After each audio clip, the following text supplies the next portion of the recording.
Welcome back to our daily journey through World War II. It has now been 2 full weeks since the invasion of Poland began, and the incredible speed of the German Blitzkrieg has left the world in a state of shock. As we approach a point of no return for Poland, the rest of Europe remains locked in a bizarre, almost surreal state of inaction.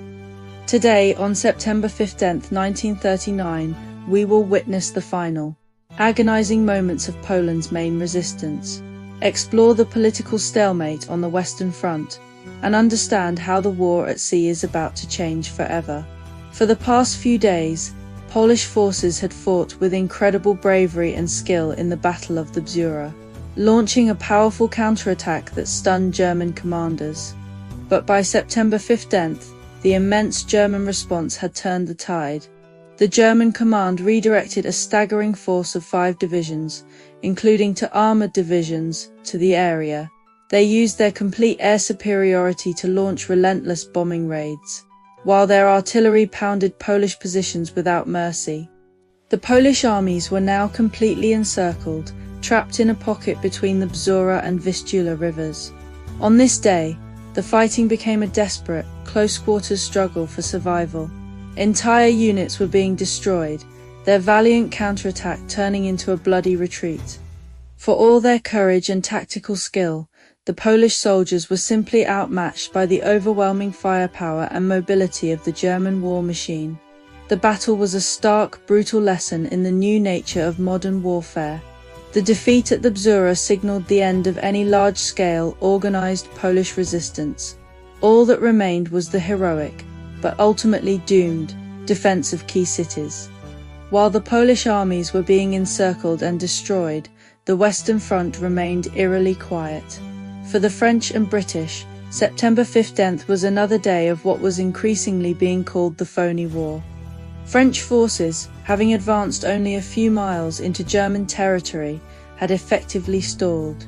The French High Command, led by General Maurice Gamelin, had decided that their limited offensive was a sufficient gesture of support for Poland. They would not risk a full-scale assault on Germany's formidable Siegfried Line, believing that time was on the Allies' side. Political leaders in London and Paris were under pressure to act, but they chose caution over aggression.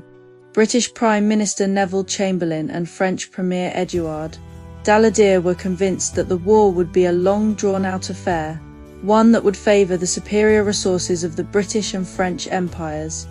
They believed that a full naval blockade and aerial bombing of industrial targets would eventually cripple Germany's war machine. This was a classic strategic gamble, but from the Polish perspective, it felt like an abandonment.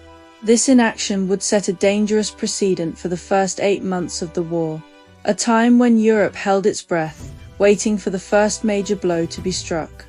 The war at sea, however, was anything but phony. German U-boats were continuing to sink Allied merchant shipping, threatening to choke off Britain's supply lines.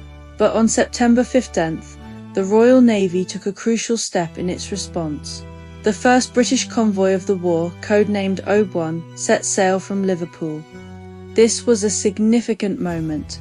A convoy system, where merchant ships travelled together protected by naval escorts, was the only way to counter the U-boat threat.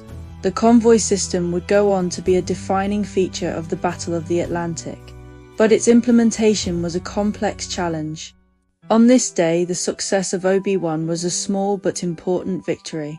It was a sign that Britain was adapting to the new reality of submarine warfare, and that the fate of the war might very well be decided on the high seas. As the military situation for Poland became more desperate, so did the political one. The German armies were now closing in on Warsaw from all sides. The civilian population of the capital was preparing for a brutal siege, with citizens digging trenches and building barricades. On September 15th, the Polish government, recognizing that they could no longer direct the defense from the capital, made the difficult decision to evacuate to the south. Their goal was to continue the fight from abroad.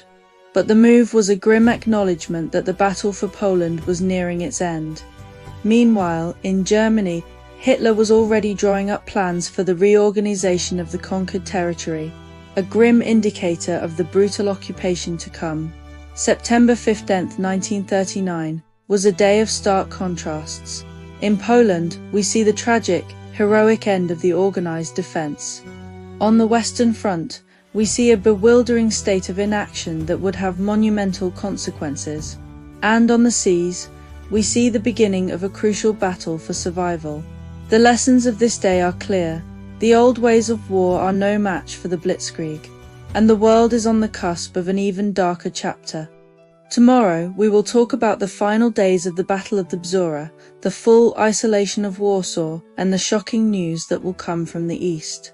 A development that will seal Poland's fate. You won't want to miss it.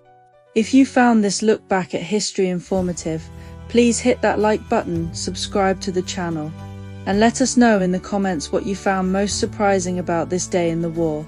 Thanks for watching, and I'll see you tomorrow.